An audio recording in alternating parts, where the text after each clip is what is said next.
Finally, we'll look at the PADI apps available for your mobile device. PADI, unlike the other agencies, actually has 3 different apps. They have their basic one, which is called PADI Scuba Diving Essentials in the upper right corner.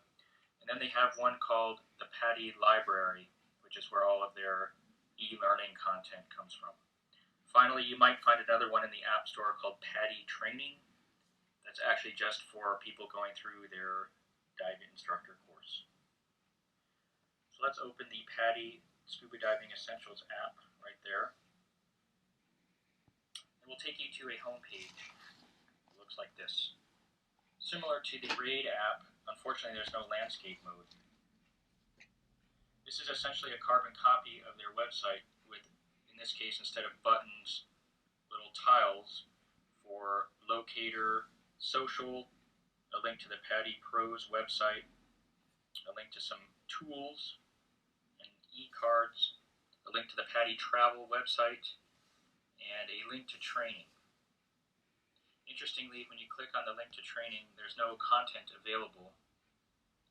It just lists details about the different courses that you can take online through PADI, as you can see there. For example, let's click on PADI Rescue Diver. It'll just give you facts and figures about the course. To actually access the e-learning for this course, you'd have to go into the PADI Library app. And if I were to click on that tile right there, it would take me to the App Store to download that app. The Locator tab on the PADI app works quite well.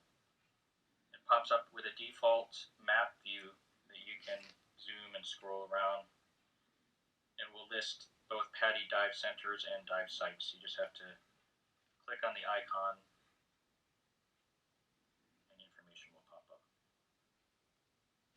The PADI Tools section does have some interesting content such as Pro Check to find PADI professional, confirm that someone is a professional, and hand signals and knots, for example. Again, you can see that this takes a bit to load on my mobile device because it's accessing the same content that would be on their website. One thing we noticed on here, if you're trying to use PADI's digital logbook, it still prompts you to sign up for Scuba Earth, which is a PADI trademark brand that is no longer being supported. So we're not sure if the digital logbook works on this app or not.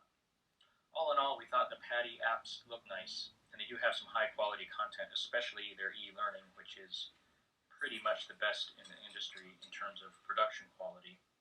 But we found their mobile apps just a little bit inconsistent. Some of the links will open it in a new website tab, and others require logins like the Scuba Earth login that I just mentioned a bit ago that isn't being supported anymore. So we're hoping that eventually PADI will merge all of these functions into the base app and make it easier to use.